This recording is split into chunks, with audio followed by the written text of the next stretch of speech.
Olá, bem-vindos ao canal Adoro História. Deixe seu like, compartilhe e siga o canal. Estado Novo. O Estado Novo é o período ditatorial brasileiro sob o comando de Getúlio Vargas. Simultaneamente, acontecia a Segunda Guerra Mundial, que teve impactos no Brasil. Foi o período em que Getúlio Vargas governou o Brasil logo após um golpe de Estado, em 10 de novembro de 1937. O Congresso Nacional foi fechado, e os partidos políticos, extintos.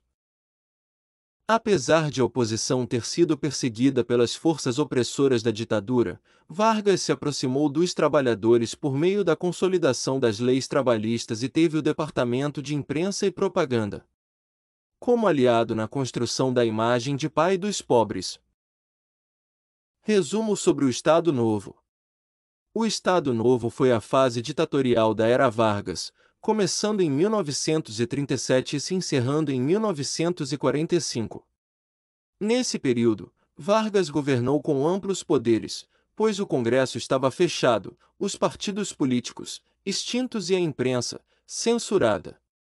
Se, por um lado, a ditadura varguista censurava, perseguia e prendia os opositores, por outro lado, se aproximou dos trabalhadores concedendo as leis trabalhistas.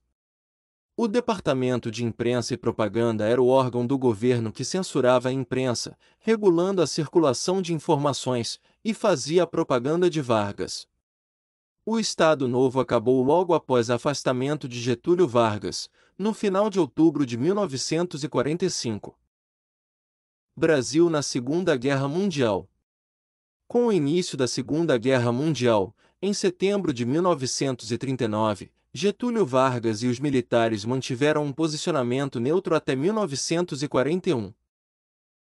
Enquanto a opinião pública se dividia, havia simpatia pelas potências do eixo, como Alemanha, Itália e Japão, entre boa parte dos imigrantes que instalaram-se no sudeste e sul do Brasil.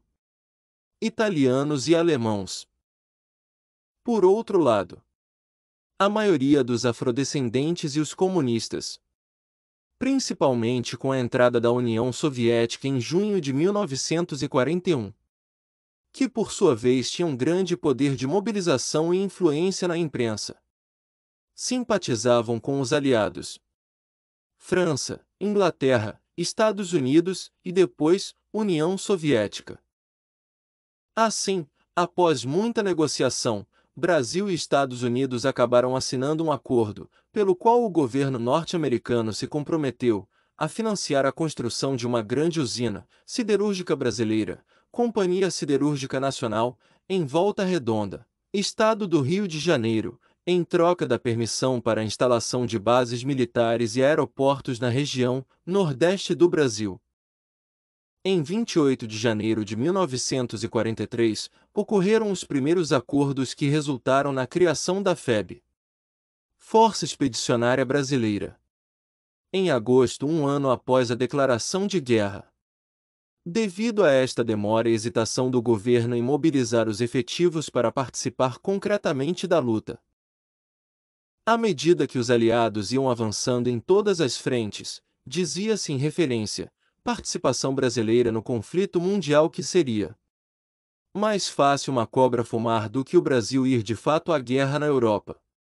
Mas o Brasil tinha sua participação, em 1942, com alimentações, suprimentos médicos.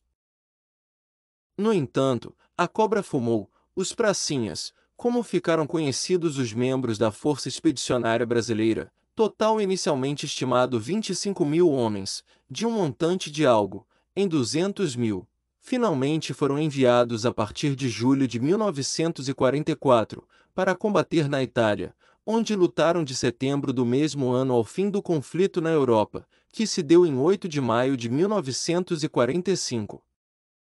Participação da Paraíba na Segunda Guerra Mundial.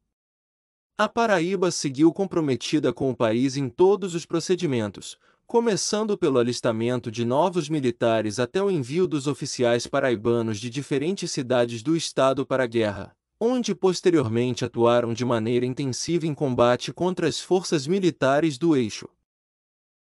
Fim da guerra e consequências.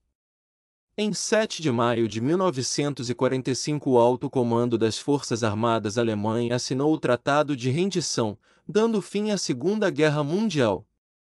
Ali mesmo, na Itália, a Força Expedicionária Brasileira, FEB, começou a se desmobilizar. A ida do contingente brasileiro à Europa aumentou as contradições internas do governo de Getúlio Vargas. Afinal, os brasileiros foram até a Europa lutar contra uma ditadura fascista, mas em seu território viviam sob um regime antidemocrático. Para alguns estudiosos, a participação do Brasil na Segunda Guerra foi pífia, principalmente pelo fato de os pracinhas já terem chegado nos momentos finais da batalha e em um lugar onde os alemães já não davam tanta importância. Entretanto, para outros, principalmente historiadores contemporâneos, ela foi bastante relevante. Deixe seu like, compartilhe e siga o canal.